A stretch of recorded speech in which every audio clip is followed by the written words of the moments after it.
Brothers and sisters, you need to develop your mind, your brain. And I want to give you some advice, 4 advices. Number 1, a Muslim must read. Read.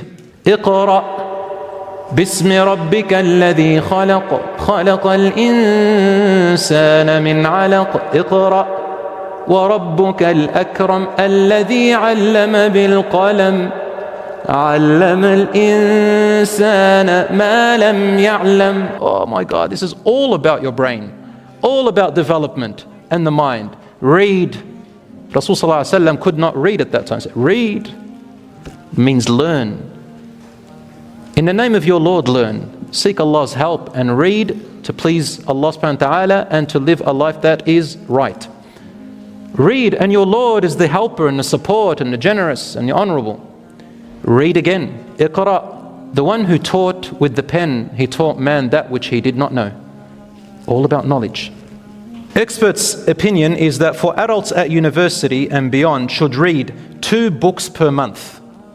1 book is equal to 200 pages. So if you read a book that's 400 pages, that's 2 books. Other than the textbooks and stuff. 50% of these books that you read should be in your specialty. Remember I said you've got to master one area? Read it about your mastery area. Always. And the miscellaneous ones, you read several other books. Grab a book about business, about politics, about history, about finances, about relationships, about psychology, about fiqh, about tafsir, anything, brothers and sisters, but make it meaningful. Read from it, as long as it benefits you. Number 2, attend PD courses, personal development courses, many of them online. The general rule is 45 hours per year. 45 hours per year of workshops. Go and learn workshops that benefit you. Muslim, non-Muslim, doesn't matter. The internet is full of it. Number 3, make a list of subject areas you want to read or further your learning about per year and ask the people for advice who know and start with the beginner's guide. Don't jump in there deep end. Number 4, follow the gurus. I said it before. Look for gurus in each area. Follow them on social media. But make sure you follow the halal ones, not the ones who are teaching you bad things. Keep learning no matter what age you are, even if you are 100 years old. Because scientific studies have shown a fact that once a person stops learning, no matter how old you are, your brain cells start to degenerate and your age degenerates. You might say, life is in the hands of Allah subhanahu wa ta'ala. Yes, but Allah subhanahu wa ta'ala also writes your age based on what He knows you're going to do. And right now you don't know what you're going to do, so do it. Don't sit there thinking qadar as if you know what qadar is.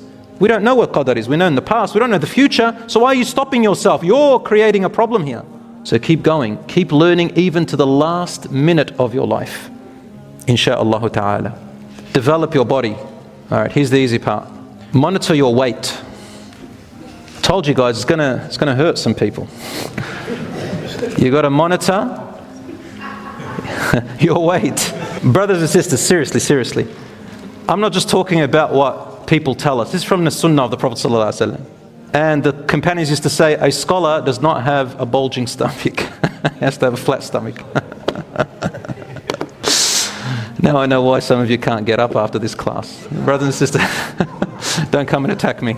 Don't come and attack me, brother. And obviously, look, let me tell you something. Monitor your weight for your own health if you can, as much as you can. Some people, they have conditions, some people they can't. Some people inherit it, and that is true. But the majority of us, we monitor our weight and we try our best. Allah subhanahu wa ta'ala looks at the intention and the effort rather than the outcome. But seriously, if you can monitor your weight, it is a healthy thing, and it is a sunnah from the Prophet sallallahu alaihi wasallam. The rule of thumb is this. I'll tell you for men what weight you should be, and for women what weight you should be as well. Now, I've studied diet and nutrition for 1 year. Okay, so I've done a little bit of that and tested my BRI and everything. Here's the thing. For men, a very simple formula to remember. Measure your height in centimeters and take away 100. That's the ideal weight you should be. For example, if you are 180 centimeters tall, men, I'm talking to men, not the women yet. If a man is 180 centimeters, take away 100, it's 80 kilos. That's your ideal healthy weight. More than that, 82, 83, 84, it'll be slightly overweight. Even more than that, 90, 100, then you get into obesity. So it's important to monitor your weight. Now for women. For women, measure your height in centimeters and just take away 110. And that is your ideal weight, inshallah. So obviously you try your best, inshallah. This is not a rule of Islam that you're going to go to hellfire if you don't do it. A'udhu billah. No. But for your own health and for your own sake, your body and your health is important. Number two, let's move to number two. This is a little bit sensitive. Number two, your nutrition, your food and your drink. As a rule of thumb, I'll tell you these following things. I hope I get it right. But from what I know and from what I've read and attended workshops and from uni, in general, in your diet, have less fried food. An easy way of remembering it is fast food. So everything that's fried, have less of that. I'm not saying don't have it at all. I'm guilty of it. You've probably seen me going to halal Macca's drive-through. Don't hold it against me. I'm trying, man. Number two, more grilled food rather than fried. Less red meat. It should be no... Your brothers are going to hate this. You should not have red meat more than twice a week. That's so hard, isn't it? Twice a week. Well, you can have the white meat if you want, or fish.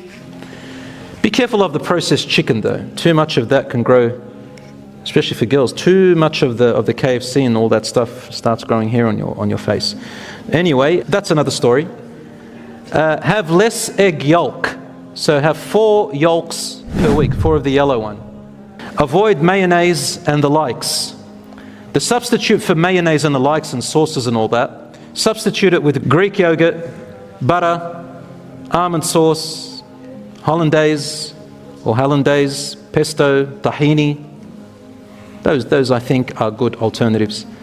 And have less sweet and sugar. I'm not saying don't have sugar at all. You still need sugar in your body and sweets, but less.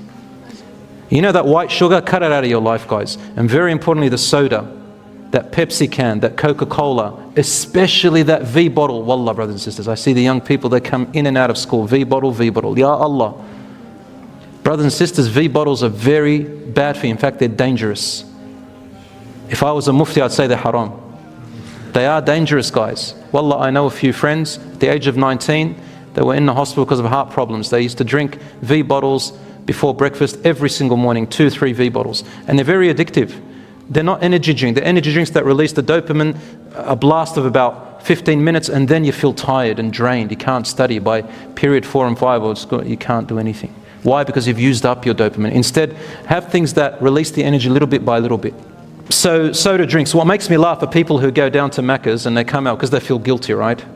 They go down to Macca's, they buy a Big Mac, a double cheeseburger, and a Diet Coke. I'm looking after my weight. Oh, man. All right. Number 3 is exercise. Experts say minimum, an average person should do about 20 to 30 minutes of exercise per day. Or 1 hour, 3 times a week. That's minimum. I'm talking about the average normal person. I'm not talking about the gym person and all that stuff. And depending on your age, you can increase. And the best exercises, they said, are in this order. Swimming is the best. Swimming is literally the best. Although even for very old people, even with people who've got osteoporosis or osteoarthritis or back problems, subhanAllah, anything got to do with bones and cartilage and muscle, subhanAllah, swimming is good. You don't have to go for the whole freestyle and breaststroke, but just walking in the water will help. So if you can find a halal place, go for it. Another one is skipping. That's the best for losing weight. Skipping, grab a trampoline, go on your children's trampoline if you like. Skipping really, mashallah. And obviously walking daily is excellent for you. Keep walking. Fast walking, speed walking is not that good for you. It doesn't give you much of an effect. So walking, running is okay. So here's the rule. If you exercise and have less fat, you'll lose weight and muscle. If you exercise and eat protein, you'll lose weight and gain muscle. And you'll have less fat. If you have less fat and less exercise, you will lose weight and muscle. So brothers and sisters, these are just general rules, inshallah. Rasul sallallahu alaihi wasallam used to exercise every day, all the time. He always moved. Even the way he walked, he would walk with long strides. And when I said speed walking, he didn't speed walk, but he walked fast. So always heading towards a goal. When you see him walking, he's headed, he's busy, he's long strides, going towards his goals, not slouching and lazy. And lastly, movement and activity. energy, brothers and sisters. You decide to move. You decide to have energy. You know, there's no such thing as less or longer sleep. Sleep earlier, it's better for you. And even if in the day you have a little qaylula, a siesta, that's nice, it's from the Sunnah. And the truth is, there's no agreed hour of sleep for adults. The activity is your decision, and laziness is your decision. For example, as I said before, wake up tomorrow, inshallah, and say to yourself, today I am deciding to be active and energetic. So inshallah, make that decision and watch what happens. You can even say, today I'm going to help my mum, I'm going to help my dad, today I'm going to smile, today I'm going to do good things, today I'm not going to get angry. Wallahi, it works. My brothers and sisters, that concludes my talk. I hope inshallah, look, it's a lot of information, but if you take, and subhanAllah, I've said it a few times, take notes. If you take one or two things from this, inshallah, it'll make a huge difference in your life. You don't have to take everything. I can't, you can't, but take some of it, inshallah. Any of it, wallahi, inshallah, will improve you. And remember, it's not about having worldly things. You are working for your hereafter. Have sincerity. Know Allah subhanahu wa ta'ala. Remember to monitor halal from haram. Whatever you do, think, is that going to benefit me in my hereafter or not? And remember that earning money and doing things, even for worldly gain, is not bad. It's beneficial, and it could be fi sabilillah. To help your family, to help yourself, to develop yourself, to contribute. All this, if you do it for the sake of Allah subhanahu wa ta'ala, it is fi sabilillah, inshallah. So a Muslim makes their ultimate goal Jannah, and to be safe from hellfire. So let us be, inshallah, productive, energetic, motivated people who develop and make goals for themselves and please Allah subhanahu wa ta'ala in all our avenues in life.